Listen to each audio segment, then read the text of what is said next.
Hello and good morning, everyone. My name is Yugal Vijay Bhaisare, lecturer in Mechanical Engineering Department from NIT Polytechnic Nagpur.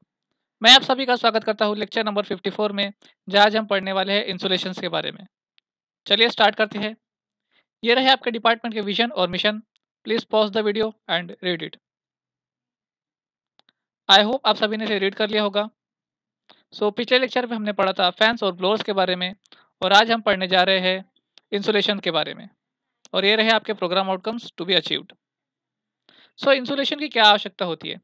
तो देखो, आप लोगों ने thermodynamics का law पढ़ा होगा कि हमेशा जो हीट होती है वो हायर टेम्परेचर से लोअर टेम्परेचर की तरफ फ्लो करती है, हायर टेम्परेचर से लोअर टेम्परेचर की तरफ। तो आपने जो रेफ्रिजरेशन सिस्टम यूज़ किया है, तो रेफ्रिजरेशन सिस्टम में आपको जो फ्रिज का जो सिस्टम मेंटेन करना है वो क्या मेंटेन करना है? कम मेंटेन करना है ना? तो कम मेंटेन करोगे तो क्या होगा, बाहर की हीट जो है वो अंदर की तरफ आने की बहुत ज़्यादा कोशिश करेगी। और अगर बहुत की ज़्यादा हीट अगर अंदर की तरफ आने की कोशिश किया, तो क्या होगा, अंदर का टेम्परेचर क्या हो जाएगा, गर्म हो जाएगा। तो इसीलिए आपको क्या करना पड़ेगा, उसको अवॉइड करने के लिए क्या करना पड़ेगा, इंसुलेटिंग मटेरियल लगाना पड़ेगा। ठीक है, ताकि वो हीट को रजिस्ट कर सके। ठीक है, इसीलिए हम लोगों ने क्या किया, एक इंसुलेटिंग मटेरियल लगा दिया। अब इंसुलेटिंग मटेरियल जो है 100% तो हीट ट्रांसफर को रोक नहीं सकता है, लेकिन वो कुछ हद तक उसको हटा सकता है। ठीक है, कुछ समय के लिए उसको हटा सकता है। इसीलिए हमें क्या करना पड़ेगा, इंसुलेशन यहाँ पर लगाना पड़ता है। ठीक है, तो कौन से टाइप के इंसुलेशन होते हैं, चलिए देखते हैं हम लोग। Classification of insulating materials. सबसे पहला टाइप होता है फ्लेक इंसुलेशन। फ्लेक इंसुलेशन यानी क्या होता है कि छोटे छोटे जो पार्टिकल्स हो गए किसी भी एक पर्टिकुलर चीज के छोटे छोटे पार्टिकल्स है, उसको अपन ने जोड़ दिया और किसी चीज से जोड़ दिया और हमने उसको एज अ इंसुलेटर यूज कर दिया। ठीक है, तो वो होता है फ्लेक इंसुलेशन। बेस्ट एग्जांपल इसका है माइका। माइका जो आप लोग यूज करते हो घर पे, तो वो क्या होगा, आपका फ्लेक इंसुलेशन का टाइप हो गया। दूसरा होता है फाइब्रस इंसुलेशन। तो जो छोटे छोटे फाइबर्स होते हैं, छोटे छोटे क्या होते हैं, फाइबर्स होते हैं, उससे जो इंसुलेशन क्रिएट करते हैं हम लोग, उसको हम लोग बोलेंगे फाइब्रस इंसुलेशन। ठीक है, नेक्स्ट होता है ग्रैनुलर इंसुलेशन।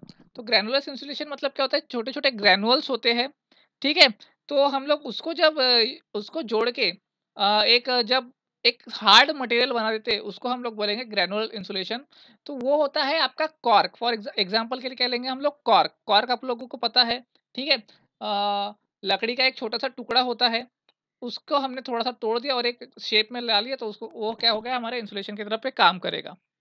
सेल्युलर इंसुलेशन में क्या होता है कि जो छोटे-छोटे सेल्स होते हैं, सेल्स को हम लोग यूज़ करते हैं और उसको केमिकली यूज़ करके हम लोग क्या करते हैं, एक इंसुलेटिंग मटेरियल तैयार करते हैं।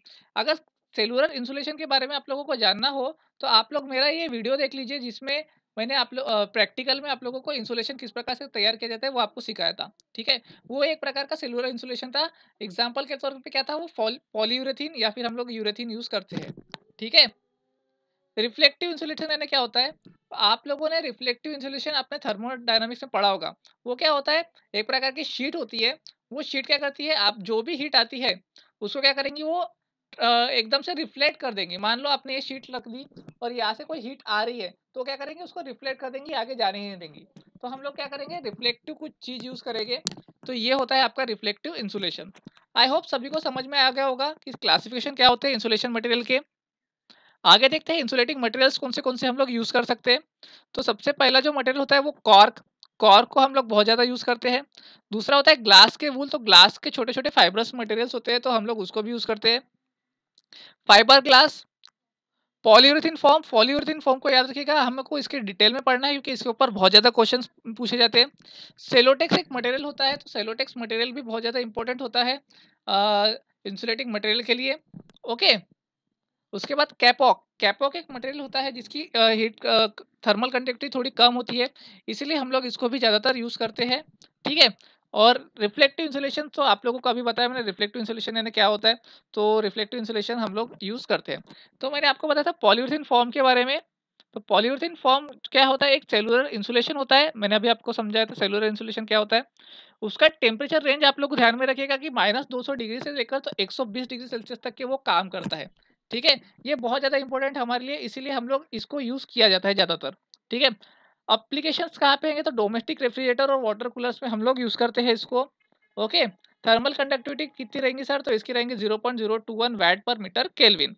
ठीक है, और वेपर परमेबिलिटी मतलब कितना वेपर्स को वो परमेट कर सकता है अपने अंदर, तो वो क्या रहेगा 5.84 इंटू 10⁻³ माइक्रोग्राम मीटर पर सेकेंड न्यूटन। ठीक है, तो आपको ये जो बॉक्स मैंने आपको अभी समझाया, इसको आप लोग रट लीजिए क्योंकि इसके ऊपर आपका एमसीक्यू का क्वेश्चन बन सकता है। ठीक है, मैं बनेगा ही नहीं बोलो, लेकिन बन सकता है पॉलीथिन फोम के ऊपर। ओके, तो प्रॉपर्टीज क्या होनी चाहिए इंसुलेटिंग मटेरियल की। ठीक है, तो सबसे पहला तो हमारे पास थर्मल प्रॉपर्टीज उसकी हमें हमें देख लेना पड़ेगा। थर्मल प्रॉपर्टी में हम लोग क्या देखेंगे उसका वाला, सबसे पहले तो हमको देखना पड़ेगा कि अ, सबसे पहले तो हमें उसकी थर्मल कंडक्टिविटी की प्रॉपर्टी हमें देखनी पड़ेगी। थर्मल कंडक्टिविटी जो प्रॉपर्टी होनी चाहिए, वो उसकी जितनी लो होगी उतना हमारे लिए अच्छा है। ठीक है, जितनी उसकी लो होगी उतना हमारे लिए अच्छा है। ओके, तो यहाँ पर मैंने कुछ थर्मल प्रॉपर्टीज दी है कंडक्टिविटी, जैसे ब्रिक की कितनी होती है, सॉफ्टवुड की कितनी होती है, तो आप इसको भी एक बार पढ़ लीजिए। देखिए मैंने आपको बताया था पॉलीयूरेथेन फोम का थर्मल कंडक्टिविटी इसका बहुत ज़्यादा कम होता है। ठीक है, मैकेनिकल प्रॉपर्टीज यानी क्या होगा कि उसमें कितनी वो उसमें लोड, उसमें टेंशन वगैरह जो अगर आएगा, तो वो कितना वो उसको सहन कर सकता है। मान लीजिए आप लोगों ने फ्रिज का दरवाजे के सामने आपने देखा होगा एक इंसुलेटिंग मटेरियल लगा होता है। ठीक है, अगर आपने उसको बहुत ज़्यादा लोड लगा दिया, तो ऐसा ना हो जाए कि वो एकदम से पिचक जाए। ठीक है, तो पिचक जाएगा तो उसकी प्रॉपर्टी खराब हो जाएगी। ठीक है, सो उसको लोड सस्टेन करना भी आना चाहिए।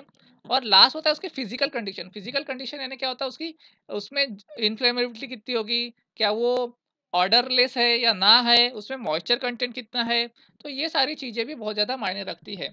ठीक है, तो हम लोग इसको भी थोड़ा सा डिटेल में देख लेते हैं। एक आइडियल इंसुलेटर का प्रॉपर्टीज क्या क्या होनी चाहिए। उसकी थर्मल कंडक्टिविटी लो होनी चाहिए, उसमें स्ट्रेंथ होनी चाहिए, ठीक है, ताकि वो कुछ भी सहन कर सके।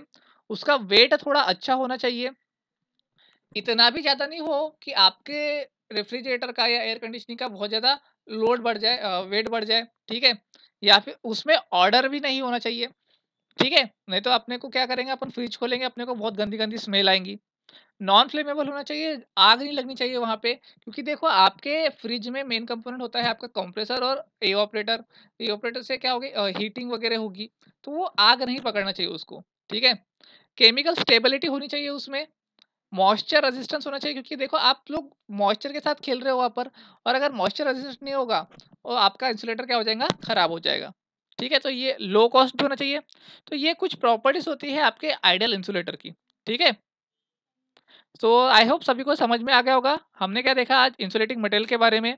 आज के लेक्चर में हमने देखा insulation use in air conditioning and refrigeration systems, और ये रहे आपके program outcomes to be achieved. Question किस प्रकार से पूछेगा आपको, आपको बोलेगा कोई भी 4 टाइप बताओ इंसुलेटिंग मटेरियल के जो कि यूज करते हैं हम लोग, और उसका आपका एक एक एग्जाम्पल दे दो।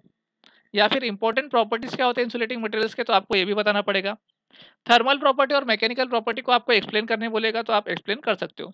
ठीक है, thank you for today's lecture. मिलते हैं अगले लेक्चर में ऑटोमोबाइल एयर कंडीशनिंग सिस्टम के साथ। तब तक के लिए keep learning, happy learning, bye bye.